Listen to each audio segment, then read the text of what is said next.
สบายดีสวัสดีครับพี่น้องชาวลาวครับวันนี้อยู่กับผมเจษฎาเช่นเคยกับการวิเคราะห์ฟุตบอลทุกวันละ3คู่ทางหน้าเพจแห่งนี้ครับดังนั้นเจอกันแล้วอย่าลืมกดไลค์กดแชร์ไปก่อนเลยกันแล้วกันนะครับมาถึงค่ำคืนวันจันทร์ครับยังคงมีฟุตบอลให้ตามลุ้นตามเชียร์กันเหมือนเดิมผมก็เลือกเอา3คู่มาฝากพี่น้องชาวลาวเหมือนเดิมครับไปที่คู่แรกเวลาตี 2:30นะครับฟุตบอลFAครับอังกฤษรอบ5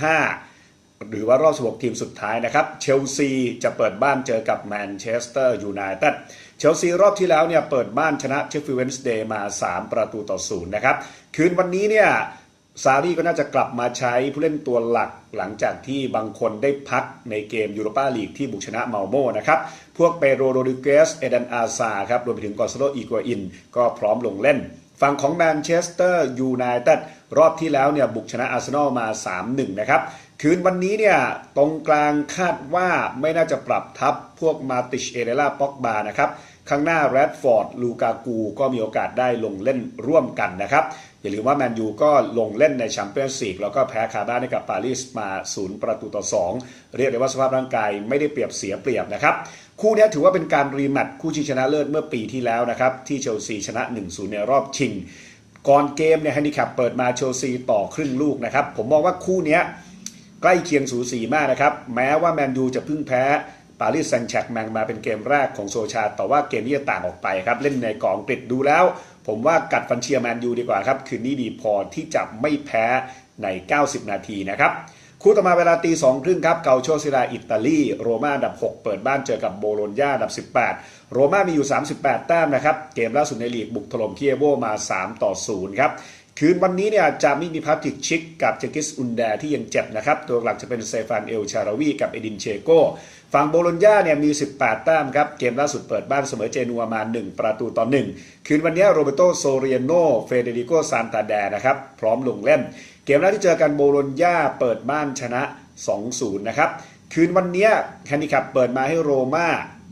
เหนือกว่า1ช่วงตัวนิดผมมองว่าคู่นี้โรม่าเองยังดูเหนือกว่าพอสมควรนะครับเพียงแต่ว่าแล้วโรม่าเป็นทีมที่เวลาเจอทีมเล็กมักจะเอาชนะได้เยอะนะครับดังนั้นดูแล้วกัดฟันเชียร์ไปที่โรม่าดีกว่าครับผมว่า1ประตูมีแน่ลุ้นประตูที่2นะครับปิดท้ายที่เวลาตี 2:30ครับบูเดสลีกาเยอรมนีเนิร์นแบกอันดับ18เปิดบ้านเจอกับโบรุสเซียดอร์ทมุนด์จ่าฝูงเนิร์นแบกเนี่ยมี12แต้มนะครับเกมล่าสุดบุกแพ้ฮันโนเวอร์มา0-2ครับคืนวันนี้ข้างหน้าจะเป็นมาเทอุสเปเรล่ากับมิเกลอินซักฝั่งของดอร์ทมุนด์จ่าฝูงเนี่ยมี50แต้มนะครับเกมล่าสุดเปิดบ้านเสมอฮอฟเฟนไฮม์3-3ครับคืนวันนี้ปาโกคาเซกับมาโกรอยส์ยังไม่พร้อมนะครับตัวหลักก็จะเป็นมาริโอเกเซยาดอนซานโชมักซิฟิเลียนฟิลิปนะครับแน่นอนดอร์ทมุนด์เนี่ยเพิ่งจะบุก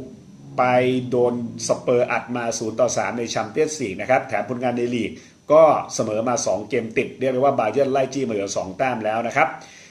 คู่นี้แฮนดิแคปเปิดมาให้ดอร์ทมุนด์บุกมาเหนือกว่า 1.25 ผมมองว่าชั่วโมงนี้ดอร์ทมุนด์เล่นถี่ด้วยนะครับดังนั้นเนี่ยวัดใจไปที่เนิร์นแบกครับผมว่ามีมุมเสมอนะครับหรือต่อให้แพ้ก็แพ้ไม่เกิน1ประตูครับเชียร์เนิร์นแบกครับสรุป3ทีมคืนวันนี้นะครับผมชอบไปที่แมนเชสเตอร์ยูไนเต็ดโรม่าและเนิร์นแบกครับและเหมือนเดิมนะครับฝากไว้ด้วยสำหรับไลน์แอดของเรา @LAOSBO อย่าลืมแจ้งรหัสโปรโมชั่น JD888 และย้ำแล้วย้ำอีกนะครับว่าของแท้ต้องlao-sbobet.com เท่านั้นครับขอให้พี่น้องทุกคนโชคดีในค่ำคืนนี้ครับสบายดี